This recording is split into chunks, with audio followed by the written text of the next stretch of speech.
in the Gambia, but also in the neighboring countries like Senegal and Guinea. Mental disorders may not all seem as it looks, as researchers indicate that everyone has an element of sanity problem. Thus the need for considerable care for those with extreme cases in our societies.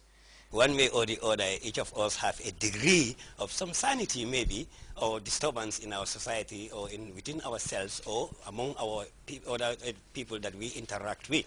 So as a result of that, nobody is immune from mental and behavioral disorders. This training is sponsored by the British High Commissioner to the Gambia, and according to its commissioner, David Morley, the course is worthy of British taxpayers' money. It's clear that there's a very good buzz, a very good feeling about this event, which is really good for me to see and to hear, because it means I can go back to my office and be as confident as I can that this was a good investment by the British taxpayer. As we all know, mental health problems know no borders. These are big issues in the UK, and across the health sector in the Gambia, we picked this opportunity out as something that we thought was worthy of support, because it's just a little bit unusual. This training is the third of its type, drawing participants from different sectors of the Health Ministry with the objective of adding impetus to aware creation on mental health. A far-reaching impact to be fight against mental ill health, according to officials, will require not only sensitization, but safeguarding the rights of affected persons. We've seen for ourselves, when we are at home, we normally have problems with our own family members, relatives, who one way or the other had this mental problem.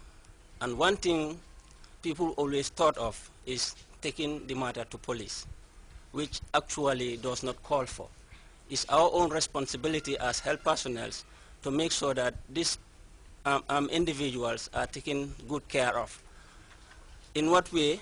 We have to take them to the nearest health facility. Our role also is to ensure that people are well informed and the right messages are given to people regarding mental health. We know how people are treated in the area of mental health at village level. We have seen people have been chained, as mentioned by Dauda. We have seen how people have been neglected by family members, and even, close relatives. We've also seen how they are treated at that level.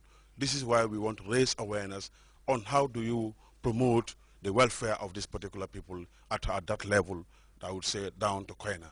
And this is our role, and I think we have really got that partnership and support from MH Lab and WHO. Babukar Kamara, GRCS.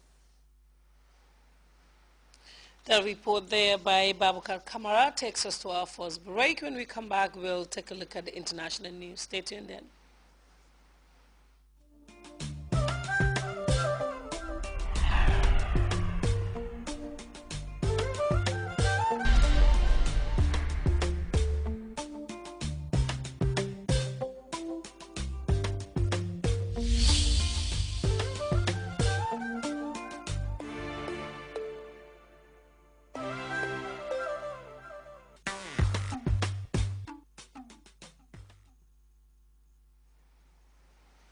Welcome back to the news. French President François Hollande has called for greater support from the European Union to settle the crisis in Mali.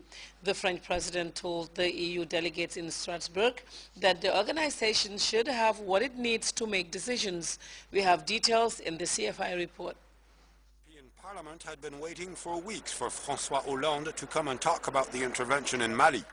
The French president finally showed up on Tuesday in Strasbourg to explain Operation Serval to the Euro-deputies. He explained that thanks to both its bases in Africa and its military strength, France was the only country in Europe capable of shutting down very quickly the rapid advance of radical jihadi groups towards the Malian capital, Bamako. No European country in its current state could have replaced us or gone in with us in such a short time. I'm not criticizing Europe. I am simply issuing a warning. In the future, we should have what we need to be able to make such decisions. President Hollande called on European Union member states to contribute on a large scale to the financing of an international aid mission to Mali. His speech in Strasbourg came as the international community has begun to mobilize for the West African state. High-level officials from Africa and Europe and aid organizations were meeting Tuesday in Brussels. High on the list of subjects was the respect of human rights in Mali. We are very careful about respecting human rights. There must not be physical violence nor vengeance, because this could compromise the establishing of a stable political process. The entire world should organize around us to chase out the jihadi drug traffickers. We do recognize and apologize for the difficulties our people have been facing. We apologize, but must free our country. The international unity on the subject of Mali should bear fruit with the financing of the AFISMA force and the reconstruction of the country. This would appear to be the best kind of praise possible for the decision by President François Hollande to engage in Operation Serval. Clashes continue in Cairo at the funeral of an activist who was shot during riots. Reports say more than 18 people are reported injured, and South African authorities have raised the salary of miners this after the mass riots in the past 12 months. For more on these and other stories, we turn to this African News Roundup. The funeral of an activist who died in custody was followed by new fierce clashes between demonstrators and riot police. 18 people were injured in clashes Monday. Tensions between the authorities and demonstrators are being fueled by police brutality. We are unable to stop the people from dying, and we are unable to stop the police from the brutality and killing the people and shooting at people, and we are unable to stop the torture.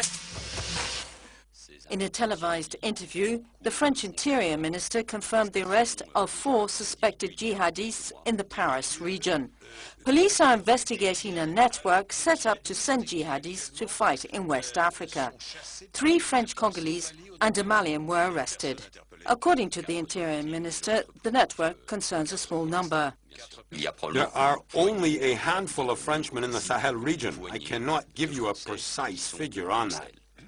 Last August, a young Frenchman who had set out to join the jihadis in the north of Mali was arrested in Niger and extradited to France. Côte d'Ivoire's former ruling party, the FPI, is calling for an amnesty for persons involved in the 2010-2011 post-election violence. Former President Gbagbo's party repeated their conditions in talk with the government in exchange for their participation in local elections.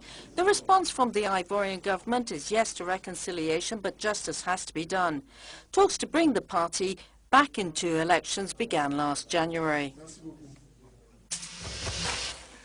South Africa has raised the basic salary of farm workers by more than 50% after violent strikes.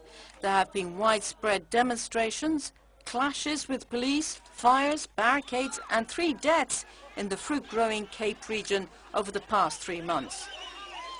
The new daily wage for farm workers is now 105 rands, or €8.75 a day, from the 1st of March next. Well, time now to take another break. We'll be back. Stay tuned in.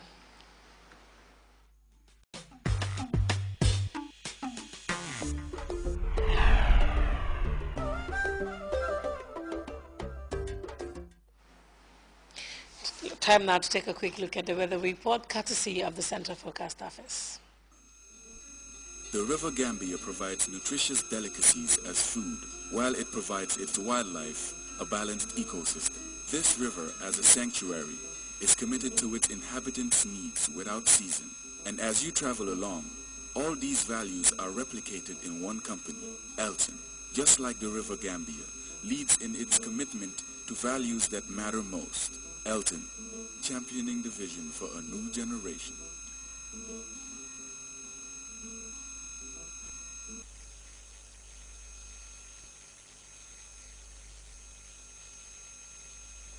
Hello and welcome to the weather segment, beginning with a summary of the weather during the day today, followed by our forecast. The Gambia this afternoon was generally warm and sunny. For our forecast tonight, we are expecting conditions over the Gambia to be relatively cool, variably cloudy and slightly hazy. The same conditions will